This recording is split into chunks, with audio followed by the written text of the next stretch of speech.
Hello, everyone. Thank you for tuning in to today's online reflection.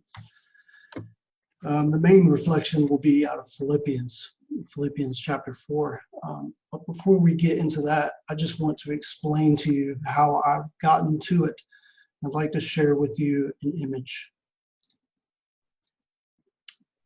So this image is one that I took back in 2010. It's near the Dean Galleries, the Scottish National Gallery of Modern Art. This installation, I believe, is still there. Of course, it says everything is going to be all right. It was made by Martin Creed. I just found this to be a very interesting thing to take a photo of it. So I did. I took a photo of it, and it's been online for about 10 years. I'm just going to stop sharing that. Now, why did I show you that? Well, it's been online for a long time, but it's never really received any significant traffic until we went into lockdown. And then I noticed a very sharp increase in the amount of views, the amount of interaction, how people were sharing that message. And it's the message that is in the image which people are finding compelling.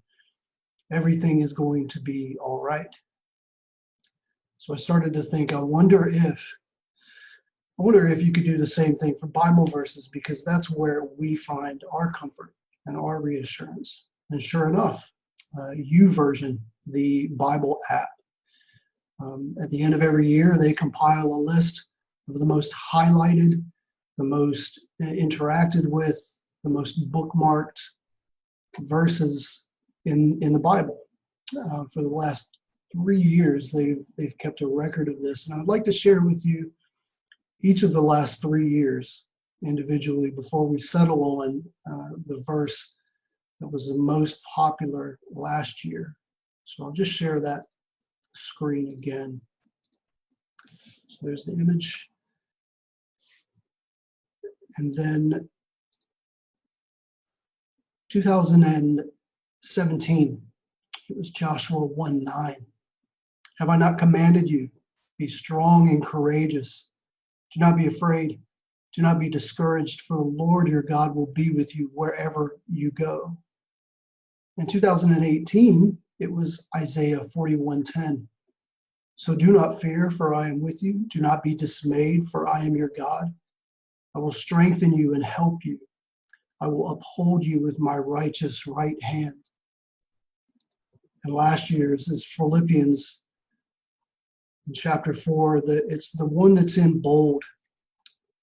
Do not be anxious about anything, but in every situation, by prayer and petition, with thanksgiving, present your requests to God. And I'll just reread the entirety of that. Rejoice in the Lord always. I will say it again, rejoice. Let your gentleness be evident to all. The Lord is near. Do not be anxious about anything, but in every situation, by prayer and petition, with thanksgiving, present your requests to God. And the peace of God, which transcends all understanding, will guard your hearts and your minds in Christ Jesus. I'll just leave that up here for another few seconds for you to have a look at it.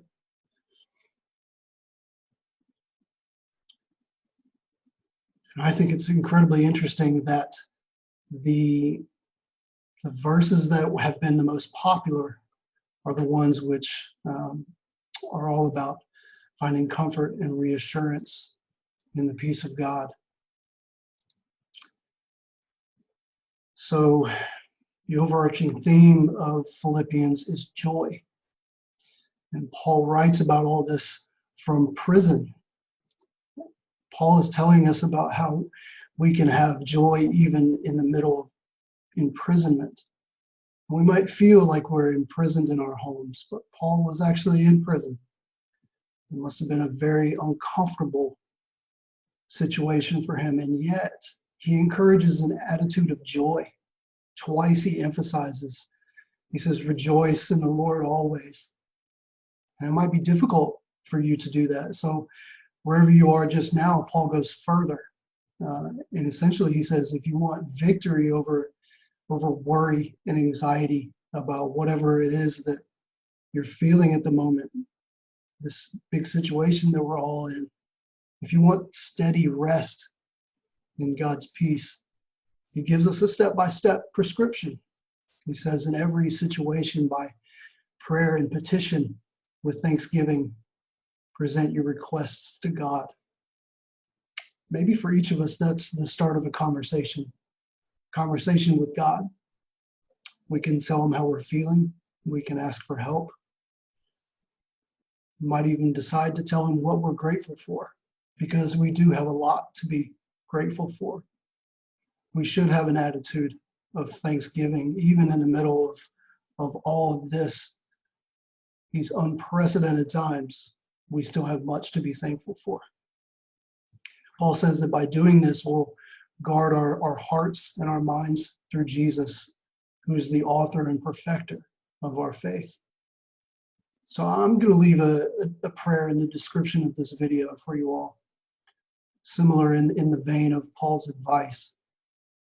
Also, I will share in the comments a link to a worship song on YouTube that you might find helpful.